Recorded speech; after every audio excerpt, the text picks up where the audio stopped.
Bonjour à tous et bienvenue à votre édition L'Info. Un caméraman d'Al Jazeera a été tué vendredi dans une frappe sioniste dans la bande de Gaza, a rapporté la chaîne qatari. Al Jazeera avait auparavant indiqué que son chef de bureau à Gaza, Wael Dahdouh, avait été blessé dans une école de Khan Younes à la suite d'une attaque de drones sionistes. Le commissaire général de l'Office de secours et de travaux des Nations Unies pour les réfugiés de Palestine, Philippe Lazzarini, a annoncé que le bilan des employés des Nations Unies morts dans la bande de Gaza était passé à 135 depuis le 7 octobre dernier.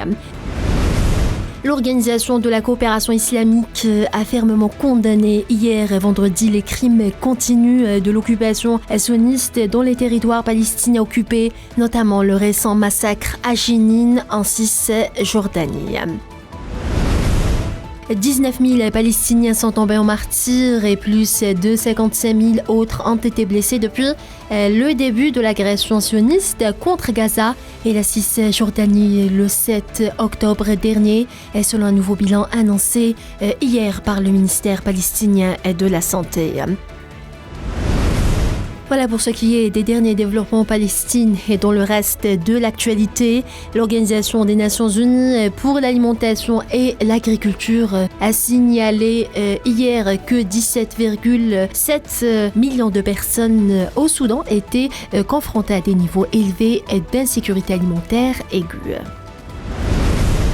La mission de transition de l'Union africaine en Somalie est prête à reprendre la deuxième phase du retrait de ses troupes de la Somalie la semaine prochaine. La mission a déclaré hier qu'elle retirerait de la Somalie 3 000 soldats supplémentaires et transférerait aux forces de sécurité somaliennes le contrôle de plusieurs bases militaires d'ici au 31 décembre.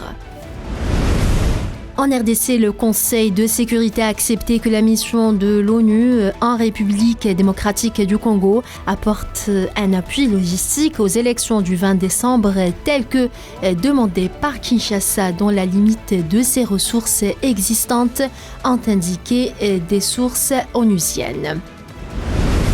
L'Organisation internationale pour les migrations a rapporté hier que 136 migrants illégaux avaient été renvoyés volontairement de Libye vers leur pays d'origine, le Bangladesh.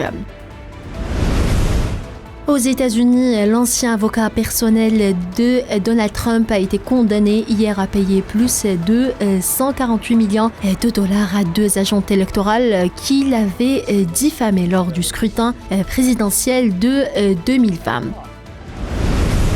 Au Brésil, le Congrès brésilien a approuvé hier une réforme fiscale d'ampleur, une victoire politique pour le président de gauche, Lula da Silva, et un tournant pour la première économie d'Amérique latine. Une opération d'Interpol contre le trafic d'armes en Asie a mené à l'arrestation de plus de 1700 personnes et la saisie de centaines d'armes à feu, a annoncé l'organisation. Et puis en Équateur, la justice équatorienne a ordonné vendredi le placement en détention de 16 des 30 personnes dont des juges et des procureurs soupçonnés d'être impliqués dans la criminalité organisée liée au trafic de drogue, a annoncé le parquet. Voilà, c'est la fin de ce bulletin d'information. Merci à vous tous de l'avoir suivi et à demain.